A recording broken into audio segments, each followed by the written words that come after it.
Hi friends, இன்றைக்கி பார்த்தீங்கன்னா என்னுடைய டே இன் மை லைஃப் தான் உங்களுக்கு ஷேர் பண்ணியிருக்கேன். டெய்லி ரொட்டீன் தான் இது. அதை தான் உங்களுக்கு ஷேர் பண்ணியிருக்கேன்.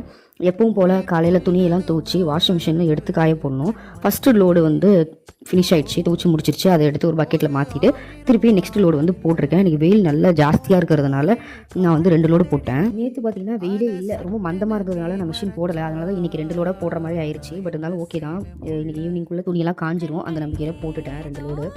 மேலே கொண்டு போய் துணியை காய போகிறதா ரொம்ப பெரிய டாஸ்க்கு. மொத்தம் 2 பக்கெட்டு. நான் வீடியோவில் ஒரு பக்கெட் தான் எடுத்துகிட்டு போகிற மாதிரி காட்டுறேன். இவன் மேலே துணியெல்லாம் எடுத்து போய் காய போடணும். காய போடுறதுக்கு எடுத்துகிட்டு போயிட்டேன். அங்கே போய் துணியை போட்டேன்னா துணி கொடியே அத்தி விழுந்துருச்சு. செம்ம வெறுப்பாயிடுச்சு. அப்புறமா வேற கொடியில் காய போட்டு கீழே வந்துட்டேன். சோஃபாவில் இருக்கிற டஸ்ட்லாம் தட்டி விட்டு மேலே ஏற்கனவே காய போட்டிருந்த துணி எல்லாமே நல்லா காஞ்சிருச்சு. அதை எடுத்துகிட்டு வந்துட்டேன். அதை எடுத்துகிட்டு வந்து இப்போ மடித்து வச்சுட்டோன்னா கையோட அந்த வேலை முடிஞ்சிடும். எனக்கு வீட்டு வேலையிலே பிடிக்காத 2 வேலை இருக்குது. ஒன்று காஞ்ச துணியை மடிக்கிறது, இன்னொன்று பாத்திரம் கழுவுறது. இது 2மே ரொம்ப காண்டான ஒரு விஷயம். வீடு பெருக்குது, மாப் போடுறது கூட எனக்கு ரொம்ப பிடிக்கும். அது கூட நான் செஞ்சிருவேன். ஆனால் இந்த துணியை மடிக்கிறதும் பாத்திரம் கழுவுறதுங்கிறது ரொம்ப கடுப்பாக இருக்கும். எவ்வளோ பாத்திரம் கழுவுனாலும் பாத்திரம் மட்டும் சேர்ந்துக்கிட்டே இருக்கிற மாதிரி இருக்கும். அதே மாதிரி துணி மடிக்க துணி வந்துகிட்டே இருக்கிற மாதிரி இருக்கும். இந்த 2 மட்டும் பிடிக்காது. பட் இருந்தாலும் எனக்கு இந்த வீடு பெருக்கிறது, மாப் போடுறது எனக்கு பிடிக்கும். ஏன்னா வீடு பெருக்கி மாப் போட்டு வீடு பக்கம் பளிச்சுன்னு இருக்கும்போது ரொம்ப சந்தோஷமாக இருக்கும். அந்த வீடே நம்மளுக்கு ஆஹா, நம்ம இவ்வளோ அழகாக வீட்டை வச்சிருக்கோம் அப்படின்ற மாதிரி நமக்கு ஃபீல் ஆகும். இதுக்காகவே நான் காலையில் ஃபஸ்ட்டு வேலையை நான் துணியை தூக்கியத்துக்கு போட்டுட்டு அப்புறம் வீடை பெருக்கி மாப் போட்டுருவேன்.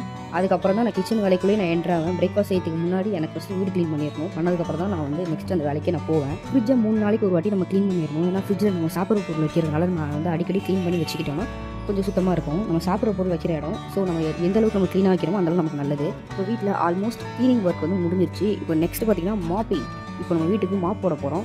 நான் வீட்டுக்கு மாப் போடுறதுக்கு நான் யூஸ் பண்ணுறது பார்த்தீங்கன்னா லாவெண்டர் ஃப்ளேவர் தான் யூஸ் பண்ணுவேன். அது வீட்டுக்குள்ளே என்டர் ஆகும்போது ரொம்ப வாசமாக இருக்கும். அதனால் நான் வந்து மோஸ்ட்லி நான் யூஸ் பண்ணுறது வந்து லாவெண்டர் ஃப்ளேவரு. ரொம்ப முக்கியமான விஷயம் என்னென்னா, உங்கள் வீட்டில் குழந்தைங்க இருந்தாங்கன்னா கண்டிப்பாக உங்கள் ஃப்ளோரை டெட்டால் போட்டு ஒரு வாட்டி க்ளீன் பண்ணிக்கோங்க. அதுக்கப்புறம் வேறு ஏதாவது ஃப்ரேக்ரன்ஸ் இருக்கிற மாதிரி க்ளீனர் யூஸ் பண்ணிவிட்டு நீங்கள் வந்து ஃப்ளோர் க்ளீன் பண்ணிக்கோங்க. நான் பார்த்தீங்கன்னா டெய்லியும் இந்த மாதிரி சாம்பிராணி போட்டுருவேன். வீட்டுக்கு சாம்பிராணி போட்டோன்னா வீட்டில் இருக்கக்கூடிய கெட்ட வாசனை எல்லாமே அது எடுத்துரும். வீடு ரொம்ப வந்து பக்திமயமாக ஃபீல் ஆகும். ஸோ நான் டெய்லியும் இந்த மாதிரி சாம்பிராணி போட்டுருவேன். மாப் போட்டாலே அன்றைக்கி நான் சாம்பிராணி போட்டுருவேன். ஓகே ஃப்ரெண்ட்ஸ், இந்த வீடியோ உங்களுக்கு பிடிச்சிருந்தா மறக்காமல் லைக் பண்ணிட்டு அப்படியே கையோட சப்ஸ்கிரைப் பண்ணிக்கோங்க.